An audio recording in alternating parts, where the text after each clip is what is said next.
साथियों नमस्कार। सबसे पहले तो माफ़ी चाहेंगे आपसे कि थोड़ा लेट हो गए हैं। मीटिंग थी, उसमें थोड़ा टाइम लग गया है। आपसे बेनती करेंगे कि ज़्यादा से ज़्यादा जुड़ जाएं, जल्दी से जल्दी अपने और साथियों को भी जोड़ें। और आज आपसे कुछ बेनती करने के लिए, कुछ अनुरोध करने के लिए लाइव हो रहे हैं। मेरी बेनती है कि आप और ज़्यादा से ज़्यादा लोगों को जोड़ें और आप भी जल्दी से जल्दी जुड़ जाएं।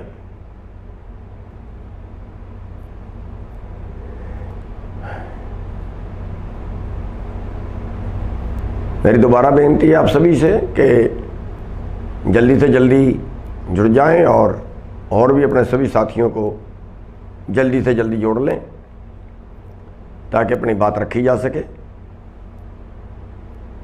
आप लोग बहुत मेहनत कर रहे हैं, बहुत लगातार बहुत लंबे समय से आंदोलन में साथ दे रहे हो। कई दिनों बाद लाइव आने का टाइम लगा है।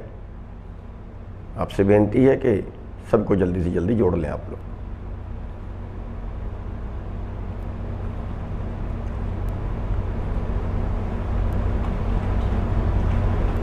साथियों, सबसे पहले तो आपसे माफ़ी चाहेंगे कि मैंने 2 बजे का टाइम दिया था, कुछ 15 मिनट 20 मिनट ऊपर हो गए हैं, उसके लिए माफ़ी चाहेंगे। और आज का जो विषय है, हम जो आंदोलन हमारा चल रहा है, सबसे पहले तो हम आपको बधाई देना चाहेंगे कल के लिए कि जो कल हिसार में आपने प्रदर्शन किया और उसमें आपने विजय प्राप्त की, उसके लिए सारे हरियाणा वासी बधाई के पात्र हैं। हम सब के धन्यवादी हैं। अगर एक किसान को तकलीफ पहुंचती है तो पूरे देश का किसान ही इकट्ठा होना चाहिए। पूरे देश के किसानों को एकजुट होना चाहिए। किसी किसान की भी अगर कोई मुसीबत उस पे आती है तो सब हम एकजुट नजर आने चाहिए।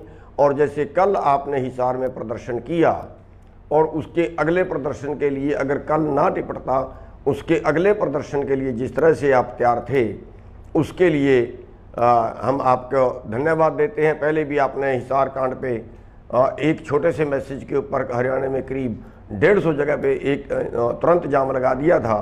तो आप जो इस तरह की सक्रियता दिखा रहे हैं, जो इस आंदोलन में आप संपूर्णता से भागीदार बने हुए हैं, आप पूरे हरियाणा वासी हथेली पे जान रख के जो लड़ रहे हैं, उसके लिए आपके आभारी हैं, आपके धन्यवादी हैं। और उम्मीद करेंगे कि इस आंदोलन में आप आगे भी ऐसे ही हिस्सेदार बनते रहेंगे, ऐसे ही इस आंदोलन को उठाते रहेंगे। आपको बधाई देना चाहूँगा कि आज हरियाणा जो है वो देश में नंबर 1 पर आज आंदोलन से जुड़ा हुआ है। नंबर 1 पर आज अगर कहीं आंदोलन है वो हरियाणा में है, क्योंकि हरियाणा में बीजेपी की सरकार है और उसी सरकार के विरुद्ध आंदोलन करना, उसी सरकार के मुख्यमंत्री तक को भगा देना, उसी सरकार के उप मुख्यमंत्री को, अन्य मंत्रियों को अपने प्रोग्राम ना करने देना, मुख्यमंत्री तक का हेलीकॉप्टर ना उतरने देना, सभी प्रोग्राम उनके रद्द करवा देना, ये हरियाणा के बहादुर किसान काम कर रहे हैं। इस आज नंबर 1 पे आप काम कर रहे हो। हर किसी स्टेट में इतनी हिम्मत अभी तक किसी ने नहीं दिखाई है, क्योंकि कई स्टेटों में तो कांग्रेस की सरकार है, वहाँ तो कुछ भी आंदोलन कर लें कांग्रेस कुछ बोलती नहीं है। लेकिन जहाँ बीजेपी की सरकार है, वहाँ केवल हरियाणा स्टेट ऐसा है जहाँ पे इतना कुछ उन्होंने करके दिखा दिया। सैकड़ों जगह से हरियाणा के मंत्रियों को, हरियाणा के उप मुख्यमंत्री को, हरियाणा के मुख्यमंत्री तक को भगा दिया और कई जगह तो उनको माफ़ी मांग के निकलना पड़ा है। साथियों, बहुत सी जगह आपके सिर फुटे हैं, बहुत सी जगह के मुकदमे बने हैं, सैकड़ों मुकदमा अभी तक बन चुका है। 307 तक के मुकदमे आप लोग झेल रहे हो। और इस आंदोलन को आप पूरे देश के अंदर जो धार दे रहे हो, उसके लिए मेरे पास आपका धन्यवाद करने के लिए, कुछ आपकी प्रशंसा करने के लिए शब्द कम पड़ रहे हैं। तो लेकिन इसके साथ ही जो उत्तर प्रदेश के किसान हैं, उत्तर प्रदेश में भी बीजेपी की सरकार है, उत्तराखंड में भी बीजेपी की सरकार है, और भी कई प्रदेशों में बीजेपी की सरकार है। अगर इन बीजेपी वाले प्रदेशों में आप सभी लोग इस तरह से सक्रिय हो जाएं। मैं उत्तर प्रदेश के किसानों को खास तौर पे कहना चाहूँगा, मैं उत्तराखंड के किसानों को खास तौर पे कहना चाहूँगा, भाई आप लोग तो हमारे से बहादुर हो, आप लोग हमारे से ज़्यादा मजबूत हो लड़ाई के अंदर, आप लोग हमारे से ज़्यादा संघर्षी हो, आपके प्रदेशों के अंदर हमारे से पहले संगठन बना हुआ है, वहाँ पे और ज़्यादा संगठन काम कर रहे हैं। साथियों, मैं अनुरोध करना चाहूँगा कि अगर आज आप लग जाओ इन एमएलए एमपीओ को भगाने के लिए, सत्ता पार्टी जो भी है, जो भी उसका आदमी प्रोग्राम करता है उसको भगाने के लिए, अगर आज यूपी में भी जिस दिन यहाँ पे मुख्यमंत्री उद्घाटन करने गए थे हॉस्पिटल का, उसी दिन उत्तर प्रदेश के अंदर भी उत्तर प्रदेश के मुख्यमंत्री उद्घाटन करने गए थे।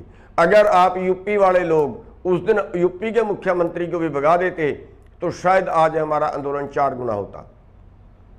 यही उलाना कल हमें हिसार में बैठे आईजी ने दिया है कि यूपी वालों क्यों नहीं करते, हरियाणा वाले ने जो किया है, अगर यही यूपी में भी होता तो हमारे पे उलाना ना आता। साथियों, मैं उत्तर प्रदेश के भाइयों से, उत्तराखंड के भाइयों से कहना चाहूँगा कि आप जो है मजबूती पकड़िए। कोई ज़रूरी नहीं है आपके पास कोई लीडर आएगा तब आप करोगे। आप स्थानीय लोग ही 100, 200, 500, 1000 इकट्ठे हो जाइए, काले झंडे पकड़िए, नारे लगाइए, आगे लेट जाइए उनकी गाड़ियों के, हाथ नहीं उठाना।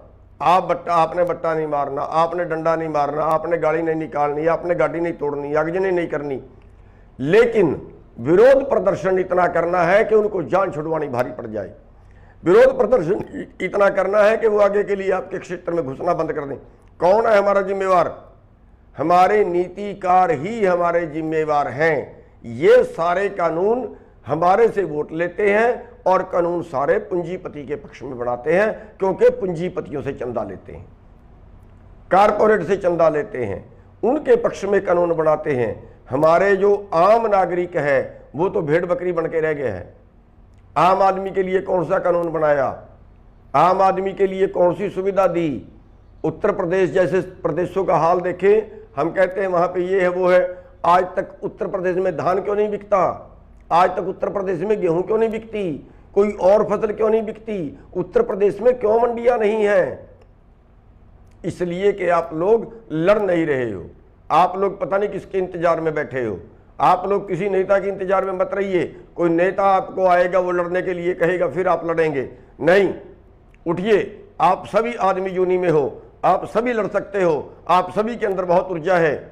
खुद लीडर बन जाइए, मत किसी लीडर के इंतजार में रहिए, खुद लीडर बन जाइए और जगह जगह पे ये लड़ाई शुरू कर दीजिए। जगह जगह पे ये लड़ाई शुरू करेंगे तो आंदोलन अपने आप उठता चला जाएगा। साथियों, आज आप 1100 रुपये में गेहूं बेच रहे, धान बेच रहे हैं, आज आप 1700 रुपये में गेहूं बेच रहे हैं। क्यों? हमारा न्यूनतम है 1975 रुपये, न्यूनतम, कम से कम। धान का 1888 रुपये है न्यूनतम, और आप लोग बेच रहे हैं 1100 में धान। क्यों? कौन करेगा आपके लिए काम? आपके लिए आपको खुद को ही जागना पड़ेगा। आप इस लड़ाई को और आगे बढ़ाइए। आज ये लड़ाई पूरे देश की लड़ाई है। अगर आप आज ना लड़े और अगर आप सोचते हो कि ये आंदोलन खत्म हो जाए और उसके बाद आप लड़ोगे तो नहीं लड़ पाओगे, बिल्कुल नहीं लड़ पाओगे। आज आप इसी में अगर सहयोग करते हो तो आपकी लड़ाई 4 गुना बढ़ती है। अरे उत्तर प्रदेश इतना बड़ा, हरियाणा और पंजाब दोनों स्टेट भी मिला दें, इनसे 4 गुना बनता है उत्तर प्रदेश। और आज उत्तर प्रदेश की संख्या देखिए, गाजीपुर बॉर्डर पे आज वहां पे 500 आदमी नहीं है। गाजीपुर बॉर्डर पे पूरे उत्तर प्रदेश से आज तक उत्तर प्रदेश में एक बार भी टोल जाम नहीं हुए। हरियाणा में क्यों टोल बंद है?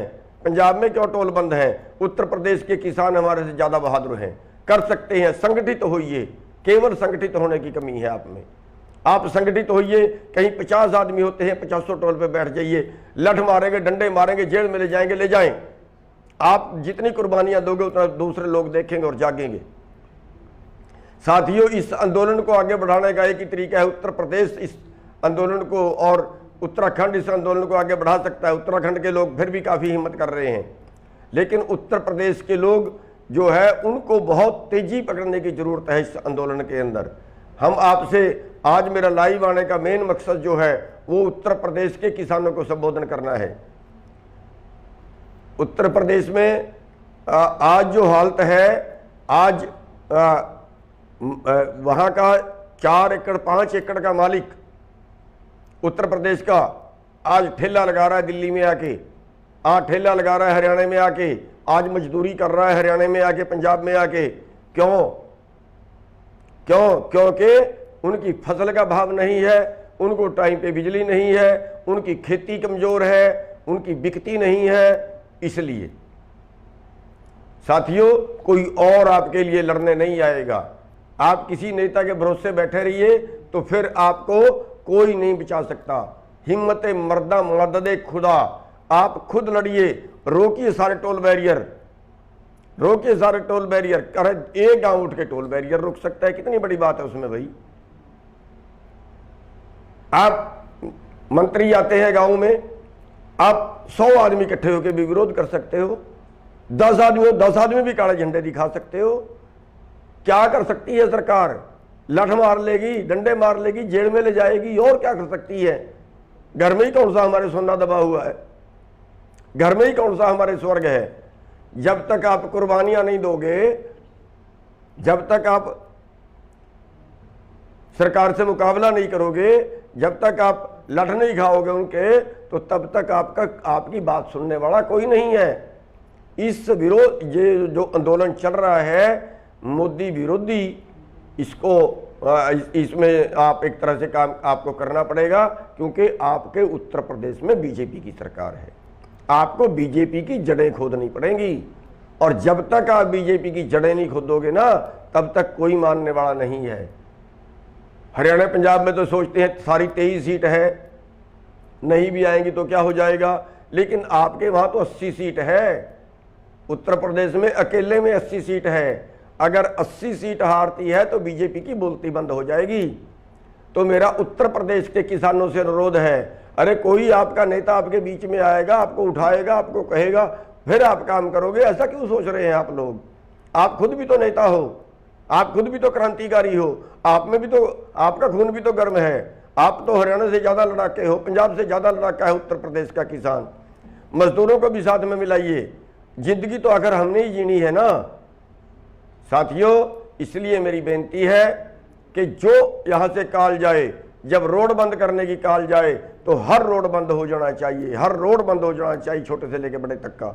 जब टोल बंद करने की कॉल जाए, कॉल तो गई हुई है, लेकिन उत्तर प्रदेश में नहीं किए हैं। उत्तर प्रदेश में सड़कें भी कभी नहीं रोकी गई हैं, उत्तर प्रदेश में बाजार भी कभी बंद नहीं किए गए हैं। साथियों, ये उत्तर प्रदेश का आंदोलन, उत्तर प्रदेश जो है देश का सबसे बड़ा राज्य है।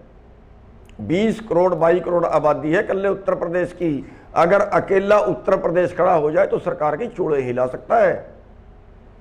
इसलिए साथियों, मेरी बेनती है आपसे कि आपको खड़ा होना पड़ेगा, और मत किसी नेता के इंतजार में रहिए कि कोई नेता आपको उठाएगा, कोई अगवानी आपकी करेगा। अरे आप खुद अगवानी करिए। आपको सरपंची के लिए, दूसरी चीजों के लिए हम अगवानी नहीं करते, उसके लिए हम कितने इलेक्शन लड़ने के लिए आगे नहीं आते। ये तो सबसे बड़ा धर्म का काम है, पुण्य का काम है, चौधर का भी काम है। अगर आप इसमें आगे लग के काम करोगे तो चौधर भी मिलेगी। करके तो देखिए। तो मेरा उत्तर प्रदेश से और उत्तराखंड से, हमारा दोनों स्टेटों से ये पुरजोर अनुरोध है कि ये आंदोलन अगर आगे बढ़ाना है तो आप लोग इस आंदोलन को आगे बढ़ा सकते हो। और अगर आप लोगों ने ऐसे आंदोलन उठा दिया जैसे हरियाणा में आज आंदोलन है, तो साथियों ये आंदोलन हम पक्का जीतेंगे। और अगर आप ये आंदोलन जीतते हैं तो ये दुनिया की व्यवस्था बदलेगी, हिंदुस्तान की भी व्यवस्था बदलेगी, ये दुनिया की व्यवस्था बदलेगी। साथियों, ये आंदोलन केवल किसान के लिए भी नहीं है, सबको मिलाइए साथ में। किसान का तो बेचने का झगड़ा है, कंपनियां आएंगी किसान से कम भाव पे खरीदेंगी, लेकिन जो मोल लेके खाएंगे उनको ज्यादा से ज्यादा भाव पे मिलेगा। आप सोचिए कहां रह रहे हैं, जिस देश में सांस, आदमी के सांस निकल रहे हों और उसका सिलेंडर की कीमत 25,000 रुपये मांग ली जाए, जहां पे आदमी के सांस निकल रहे हों और वो एम्बुलेंस करे, 200 किलोमीटर जाना हो, 200 किलोमीटर का 1 लाख रुपया मांग लिया जाता है। साथियों, बेड है लेकिन देते नहीं है क्योंकि पैसे खाने हैं। डॉक्टर अस्पताल में दाखिल होगा, कोविड का मरीज तो मर जाएगा, पैसे आपके पास खर्चने के लिए है नहीं। अरे कौन इलाज कराएगा? मंत्री है, 2 करोड़ रुपए भी अगर उसके परिवार पे इलाज के लगते हैं सरकार लगाती है, अरबों रुपए का मालिक है। आप क्या हो? आपके पास तो टोटल प्रॉपर्टी 20 लाख की नहीं है। अगर आपको 20 लाख का इलाज कराना पड़ जाए तो कैसे कराओगे? कई के पास तो बेचारे के रोटी रोटी खाने का जुगाड़ नहीं है। कौन बोलेगा आपकी जगह कि आप अब भी सो रहे हो? पूरे देश में आंदोलन चल रहा है लेकिन आप लोग सो रहे हो। मैं पूरे देशवासियों से ये कहना चाहूंगा कि हर स्टेट के अंदर जहां जहां भी बीजेपी वाले निकलते हैं, इनका विरोध करिए। बीजेपी की सहयोगी पार्टी कहीं प्रोग्राम करती है, वहीं पे विरोध करिए, काले झंडे दिखाइए, विरोध प्रदर्शन करिए और भगाइए उन लोगों को। और कल के लिए मैं आपसे बेनती करना चाहूँगा कि कल बुद्ध पूर्णिमा है और कल हमने जो है वो एक मोदी विरोध प्रदर्शन करना है। सारे काले झंडे लगाने हैं गाड़ियों पे, छतों पे, और गांव दर गांव मोदी के पुतले जलाने हैं और उसका भी मुंह काला करके जलाओ। और साथियों, इसको काला दिवस नहीं बोलना, प्लीज काला दिवस नहीं बोलना, क्योंकि कल बुद्ध पूर्णिमा है। कल बुद्ध पूर्णिमा है और कल इस आंदोलन को चलते 6 महीने हो जाएंगे, इस और मोदी सरकार को चलते 7 साल हो जाएंगे। लेकिन इसको कल काला दिवस ना बोलने, और जितने हमारे धरने जहाँ जहाँ भी पूरे देश में चल रहे हैं, हम उनसे बेनती करेंगे कि वो सुबह महात्मा बुद्ध की मूर्ति लगाएं और उस पर फूलमाला अर्पित करें, क्योंकि महात्मा बुद्ध को इस दिन ज्ञान प्राप्त हुआ था और वो भी गरीबों के लिए लड़े थे। और उनकी याद में हम इस लड़ाई को और तेज करें, उनका आशीर्वाद लेके इस लड़ाई को और तेज करें, और उनका आशीर्वाद लेने के बाद हम अपना प्रदर्शन शुरू करें। और सब जो हमारे मंच हैं, उन मंचों के ऊपर भी हम इसी तरह से जो महात्मा बुद्ध की मूर्ति पे माला अर्पण करेंगे और उनका आशीर्वाद लेके, क्योंकि वो भी गरीबों के लिए लड़ते रहे हैं, उनका आशीर्वाद लेके अब जो है वो आगे बढ़ते रहेंगे। और आज श्री गुरु अमरदास जी का आज जयंती है। श्री गुरु अमरदास जी का आज प्रकाश दिवस है। उस प्रकाश दिवस की सारे देशवासियों को बहुत बहुत बधाई हो। आपने हमें सुना, आपका बहुत बहुत धन्यवाद। जय हिंद।